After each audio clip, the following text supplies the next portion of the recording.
There are currently over 80 brawlers in Brawl Stars, and I'm going to give you an insanely useful tip for every one of them. Some of these tips will be general advice on how to play each brawler so you can win more games, but a lot of these are very interesting technical tips that will completely change the way you play that brawler. So let's get right into it. Starting off with Shelly, you'll want to learn how to use her Clay Pigeons gadget because it's very versatile. Sometimes you may want to use it to push away brawlers so they'll stop engaging with you. You can also use it to quickly snipe and confirm a kill. Also, a bonus tip, you can use her Shell Shock star power to slow down the enemy and then simply auto aim with Clay Pigeons for a free kill. Next up is Nita. Her attack is very wide and this means she's able to peek around corners and hit brawlers easily. Now on to Colt, you must learn to move and maintain your aim while shooting. This is very obvious, which is why if you're having trouble with this, you should run the Slick Boot star power. This will make it easier to track your enemies and keep up with faster moving brawlers. On to Bull, your hypercharge can actually be activated mid-super. So instead of activating your hypercharge and then using your super, where you are losing valuable hypercharge time, you should use your super and then activate your hypercharge as you are about to take damage, and this way you can maximize your hypercharge time. On to Brock, if an enemy brawler is right behind a wall, you can actually shoot your rockets at the wall they are behind and still hit them. For El Primo, you want to use his suplex supplement gadget properly. You can disable many brawlers' supers as well as temporarily stop them from attacking so that you can get attacks in and use your own super, or if you want to score a goal. When using Barley, you have to use him as a control brawler and focus on important choke points on the map to stop enemies from advancing. When using Poco, you need to be playing a support role and understand you're not Superman. This means running Da Capo instead of screeching solo for 3v3 modes. You should try to simultaneously heal and attack at the same time. It takes a bit of knowledge about brawler ranges, but since Poco's attack pierces brawlers, you can heal your teammates and hit enemy brawlers at the same time, essentially getting a 2-for-1. When using Rosa, you might think that auto-aiming her attack is best because it's faster, but Rosa has a wide attack which pierces, making it possible to hit multiple brawlers, and manually aiming makes this easier. Onto Jessie, you want to place her turrets behind walls. Against shorter range enemy brawlers, this doesn't matter too much, and your turret won't get as many shots in, but it does prevent enemies from coming onto your side of the map. But against longer range brawlers, it prevents them from just taking out your turret from longer range. And if the enemies can't hit behind walls like Barley or Dynamite, they won't be able to take out the turret. And speaking of Dynamite, here's a Dyna Jump tutorial. The single Dyna Jump is good, but let's learn to chain it. To double jump, you need to know where you are going to land and throw the dynamite right before you jump. Now, if you want to triple or even more, you need to throw your dynamites as late as possible so you have time to throw another dynamite before you jump again. When in a close range fight using Tick, attack yourself. You may end up dying as Tick is a bit squishier, but the closer you aim to yourself, the tighter his bombs will be, meaning there's a high chance an enemy right next to you will end up being hit by every single bomb. Now onto 8-bit, this is a really niche tip, but playing with other high damage brawlers like Nanny and then using the boosted booster star power will allow Nanny to one-shot a lot of brawlers. Also, the extra cartridge gadget and the boosted booster star power does insane damage to a high save. Now, although Rico's super balls pierce targets, once a super ball hits a target, it cannot hit that target again. So if you are using the super bouncy star power, then try to bounce your shots before hitting your target for that extra damage. Otherwise, the balls will only do normal damage and the bounce won't add any extra damage. With Daryl, if you run the recoiling rotator gadget, you can do an insane amount of damage to a high safe. Start off near the top left of the high safe and pop his gadget, then don't spin, but rotate around the safe clockwise to land all his bullets. You need to use her salty barrel gadget to do insane damage. All you need to do is place a barrel between you and your enemy, and her shots will split into 3 gold clumps, which does crazy damage, and 5 gold clumps if you are using her heavy coffers star power. And this is also insane when attacking the safe. When using Carl, don't auto aim and try to angle yourself so that you can hit an object like a wall behind your target. This way your pickaxe will return faster and you can do more damage per second. It's tricky, but it will hugely improve your gameplay. Now this tip is for Jackie and it's super simple, but one I don't see people using too often. Use your super to mess with defenders and prevent them from grabbing the ball so you or your teammates can score easy goals. One thing that really helped me push trophies with Gus in 3v3 is just covering the map with as many spirits as I could. This way, my teammates and I would always have a quick source of health, but you can also use it as a minefield and explode all the spirits around the map using his kooky popper gadget, doing pretty good damage. Just keep in mind you can only have 10 spirits on the map. Any new spirits replace the oldest ones, but 10 is more than enough to give you and your team a huge advantage. When using bow, moving left to right while attacking will create a wider spread attack, which is great for covering a large area, whereas moving right to left while attacking will create a focused attack, which is great for dealing a lot of damage to a single target. When using Ms, you need to watch your range. Too close or too far and you won't be able to hit all 3 damage ticks. Aim to keep your enemy in the middle of your attacks. Up next we have Stu, and you need to focus on accuracy. It only takes 1 shot to charge your super. What you want to do is get your super and then fire off another attack and dodge their attack with your super. Then you'll have another super ready to go because that shot you fired off landed after you used your super, and you can do this over and over again to really mess with your opponent. Now on to Piper. Her gadgets are pretty much free kills. If you use homemade recipe, only use it if you can ensure the shot will finish the enemy brawler or that someone else will finish the enemy, and don't just use it to deal damage. Auto aimer will push back and slow down an enemy brawler, meaning you can walk backwards to increase your range and damage and pretty much auto aim for a free kill. Then there's Pam, and you want to use the scrap sucker gadget properly. Use it if you want to steal ammo from a brawl ball defender so they can't defeat whoever is trying to score, or let's say you or your teammate is about to die, you can use scrap sucker on the enemy so that they won't have enough ammo to finish the kill. Frank's rework made him insane, but people are still not using it properly. Remember that as Frank loses health, his attack speed increases, not his reload speed. Don't spam your attack. Use it sparingly so that when you are at really low health, you can spam 3 attacks at once. If you are spamming your attack constantly, when you get to low health, you aren't going to have full ammo and you will be attacking much slower. Save your ammo for when you can quickly unload 3 shots. When using BB's super, her bubble can hit twice if you time it properly. Hit the knockback, but don't super as she's swinging back, or else you will cancel the swing. You need to hit the super as she's swinging forward so that the bubble will hit the target and then hit again after they get knocked back. It's very hard to pull off when both people are moving, but every bit of damage counts. B's auto aim works really well. It won't always work on faster brawlers or if your enemy is really far away, so to counter this, you can use your super to slow down the enemy and then just auto aim. When using Nani, be smart with how you use your return to sender gadget. If the enemy sees you use the gadget, they are going to wait for it to run out. You need to wait for them to shoot and then quickly activate the gadget, and this way it's too late for them to do anything. Now by far, my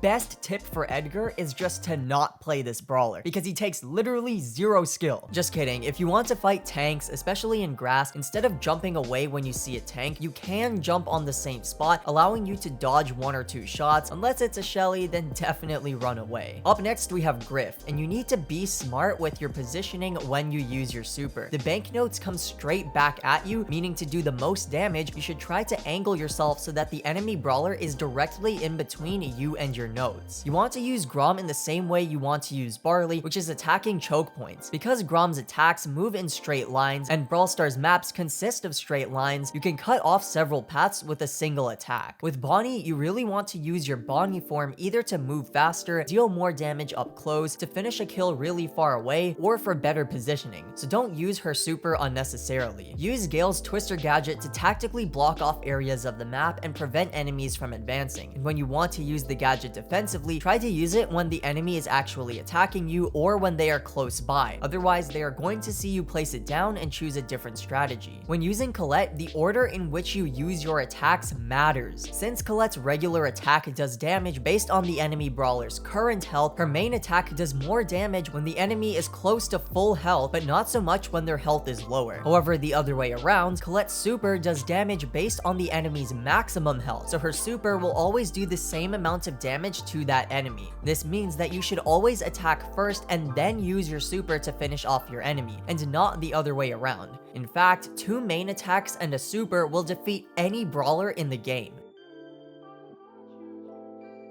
After that, we have Belle, and instead of focusing on single targets, focus on clumping enemies to get more value from the bolt jumping. Now on to Ash. Not gonna lie, I hate this brawler because he's trash. literally. But be smart with your super. Try to use it on brawlers that will have a harder time dealing with multiple targets, such as Piper or Mandy, because you will definitely hit a couple mice instead of throwing it at someone like Ems who will just take them all out. Understand that Lola's super is very versatile, and you should learn to use it in as many ways as possible. You can hold 2 lanes, increase your damage output, widen your area of attack, and more. I really don't understand why people don't already do this with Sam, but keep throwing your glove so you can have increased movement speed. Obviously, be careful and don't throw your glove all the way into enemy base where you can't retrieve it, but throw it more often so you can get that faster movement speed. Onto Mandy, learn some game sense because her super has unlimited range and you won't be able to see where it's going. Knowing and predicting where enemy brawlers are going to be will allow you to get a lot of damage, farm supers, and sometimes even get free kills. Try using Macy's disengage gadget right after her super to avoid dying or getting your super cancelled. You can also use her gadget to quickly get close to a group of enemies and then pop her super. When you are charging Hank's attack, don't aim it directly at the enemy brawler. This is because they know they have to stay outside of that range. However, if you charge your attack away from the enemy, they'll have a harder time gauging whether they are far enough from your attack, meaning there's a higher chance you'll be able to hit your attacks. I've been playing Pearl a lot more, and one thing that's really helped me is learning to play a bit more conservative. Instead of just shooting your cookies all over the place, play a bit more passive so you can build up your heat meter and do even more damage. As an added bonus, the enemy players will also play more passive after seeing you with a high heat meter. This is a bit of a difficult tip, but if you are aware of where Lori is on the map, you can strategically use your gadget to switch places, for example, to quickly score a goal in Brawl Ball since Lori can't score. Sometimes it's better to focus on charging Angelo's super and healing with the Empower star power rather than backing away and trying to heal, because now you're letting the enemy advance. While Barry can charge his super from healing teammates, he can also charge his super from healing himself. This is best in modes that have smoke such as Showdown or Knockout, and in duels you can use this to charge your next brawler's super. Just try not to purposely take damage from enemy brawlers just to charge your super, because they are also charging their super by damaging you. When using Mortis, you want to use walls to increase your attack speed. Boxes right next to walls can be destroyed quickly by spamming your attack on the box and against the wall, and using walls to stop your attack early will allow you to attack again much faster. You need to make sure you are using Tara's super properly. Tara's super pulls enemies into the middle of it, and if anything obstructs the enemy's path to the middle, like a wall, then they won't be sucked in fully and they won't take damage. Jean's attack is very versatile, so it's good to know the different uses. A lot of the time you'll want to use it to scout bushes and check for enemy brawlers, and other times you will want to poke the enemy slowly, either to charge your super, keep them from healing, or just push them back. Max is a very fast brawler, and this makes it easy to dodge attacks, so keep moving in sporadic motions to avoid getting hit. Some people also call this jiggle movement. If you want to use the service bell gadget on Mr. P, which I think is the better gadget, don't use it right away. Wait until your porter is about to die and then pop the gadget, and this will fully heal your porter, and now the enemy has to take it out again. This way, it's like having a regular and a buffed porter as opposed to just having a buffed porter. Sprout can be a little difficult to aim at times, so focus on trying to hit walls instead, as the seed bomb will bounce around and almost guarantee a hit. Play Byron how he's supposed to be played. You need to be primarily focused on healing your teammates, and then go for attacks later. If you see your teammates are pretty healthy, then go ahead and try to poke enemy brawlers. You aren't supposed to be going for kills, you are supposed to be supporting your teammates and slowing down the enemy. Not too many tips I can give here, other than use Squeak to control the map by attacking choke points, the zone in hot zone, and hitting brawlers behind walls. This is another pretty basic tip, but Lou's best mode by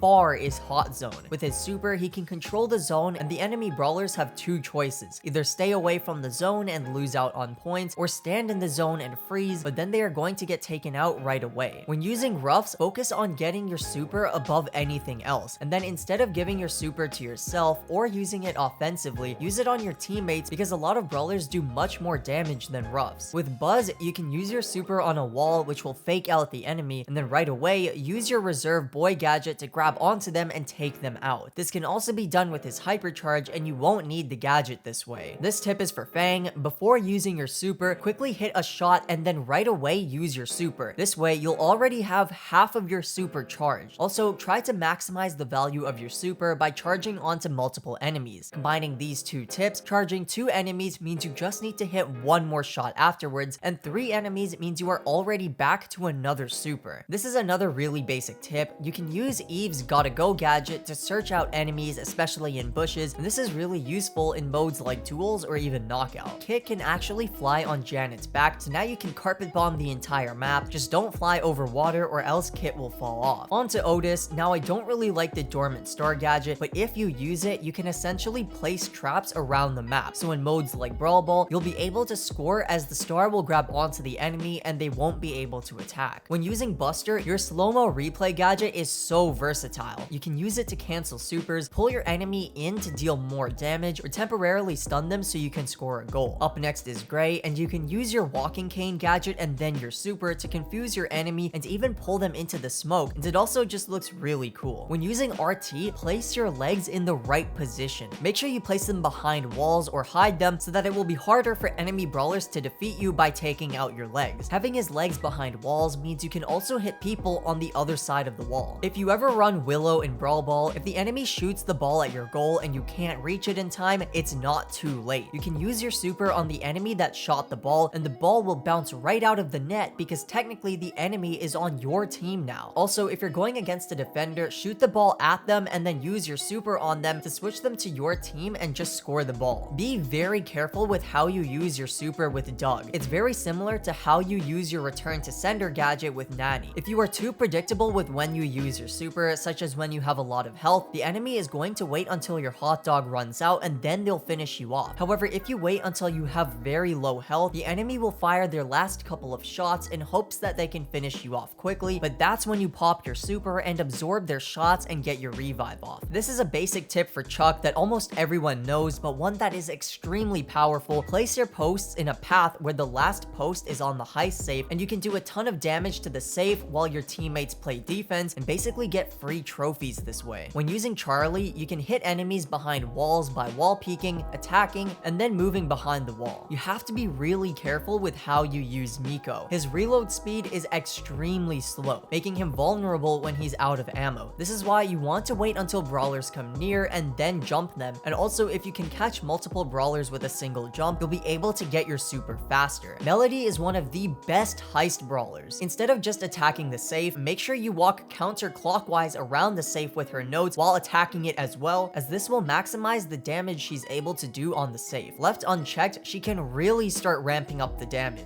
Lily's Vanish gadget is extremely versatile. You can use it to quickly run away if you are going to lose a fight. You can use it in a bush and sneak up on brawlers in another bush because they'll still think you are in the original bush. There's just so many ways to use her Vanish gadget, and if you use it wisely, you can make some insane plays. Clancy at his first stage is absolutely horrible. You want to get to your second stage and third stage as fast as possible so you can actually be useful in game. While you can farm your stages by using Clancy's main attack, it takes 9 projectiles to get to stage 2 and another 15 projectiles to get to stage 3, and this is just way too slow. Instead, farm your super as quickly as possible, and you want to get up close and personal with an enemy brawler and pop your snappy shooting gadget and your super. You will instantly farm your next stage, and if you haven't already realized, stage 3 Clancy is insane. When using Mo's super, if you want to get to a certain area of the map, then definitely aim your super, but if you're trying to go to a specific target like an enemy brawler, you should auto aim your super so that Mo's drill will stop right at the target and you can start doing damage right away. If you are playing heist, using his popping pincushion gadget, if you stand perfectly in the center of the safe, you can do over 30,000 damage, and this doesn't just work on the safe, it works on tanks too. While he isn't one of the best brawlers for heist, you can do an absolutely insane amount of damage to a heist safe using Crow's hypercharge, super, and his Carrion Crow star power. Just like Bo, moving left to right while attacking with Leon will give you a widespread attack, and moving right to left while attacking will give you a focused attack. This is another very basic but very useful tip for Sandy. If you or a teammate are trying to score a goal but there are defenders, use Sandy's Sweet Dreams gadget to put your enemies to sleep and prevent them from attacking or grabbing the ball. When you are going to ignite Amber's fire fluid, don't do it as soon as an enemy brawler takes one step on the fluid. The fluid ignites as a chain and not all at once, so it will take a bit of time for the edge fluid to ignite. I end up messing with a lot of Ambers by faking walking on the fluid so they ignite it and nothing happens to me. You need to wait for enemies to really get into the fluid before igniting it, and this way you can guarantee they will actually be set on fire. With Meg's rework, she is deadly at close range. You may not be able to outrange a lot of brawlers anymore, but with a lot of health, you are an absolute unit, and you can control areas of the map and prevent people from pushing, as they will most likely lose a close quarter 1v1 with you. When you are in stage 0, 1, or 2 of Surge, you usually want to aim your attack normally. The damage of a normal projectile is the equivalent of 2 split projectiles. The only time you may not want to aim your attack normally is when you are trying to hit an enemy from a weird angle. In stage 3, however, the main projectile splits into 6 projectiles, 3 on each side. Using his to the max star power, if you are fighting an enemy close to a wall, hit the wall instead, so 3 split projectiles will hit the enemy, which is more damage than just hitting the enemy normally. And when you are using his hypercharge, aim your projectile so that it lands right beside the enemy and at max range, so that 3 of the split projectiles will hit your enemy. Chester is all about cycling to your attacks with more bells. Make sure you cycle 2 attacks so that your next attack will hit 3 bells. This way you can hit 3 and then 4 bells, doing an insane amount of damage. This is the fastest damage output and is much better than hitting, say, 1 bell then 2 bells, or even 4 bells then 1 bell. With Cordelius, neither you nor your enemy can activate your gadgets in the Shadow Realm, so either activate your Poison Mushroom gadget before you use your super, or activate your gadget right after you throw your super and right before the super lands, so you can take it to the Shadow Realm. When using Kit, be very smart with your super. In Showdown, don't use it if other enemy brawlers are nearby, because they will wait for you and whoever you jumped on to fight, and then they're just gonna third party. And definitely be careful when jumping onto enemies in 3v3, because if their teammates are nearby, you can't do anything and the teammates are going to destroy you. It's actually better to jump onto enemies when your own teammates are nearby, as you both will be able to grab the kill a lot faster. Then there's Draco. How much fire breath ammo you will start with depends on how much ammo you had before activating your super. So if Draco had 3 or 2 ammo, he will start his dragon form with full dragon breath. If he had 1 ammo, he will start with a little less dragon breath, and if he had no ammo, he will start with noticeably less dragon breath. This also applies when going from dragon form to dragon form, and from dragon form to his regular form. So use this to your advantage. You may want to use all your regular ammo and then quickly pop your super, or maybe you back away and replenish your dragon breath so you will have full ammo when you go back to your regular form. And finally, Kenji. His super can actually be used to interact with objects on the map. Because he pauses for a tiny moment after each of his super slashes, he can actually pick up gems, power cubes, and even move the ball a tiny amount in Brawl Ball. All you need to do is line up the top end of his super with whatever you want to pick up, and he'll pick up the object and return back to his original spot. 84 tips for 84 brawlers. This video took a really long time, so I would seriously appreciate it if you liked the video and also subscribe for more content. Anyways, thank you so much for watching.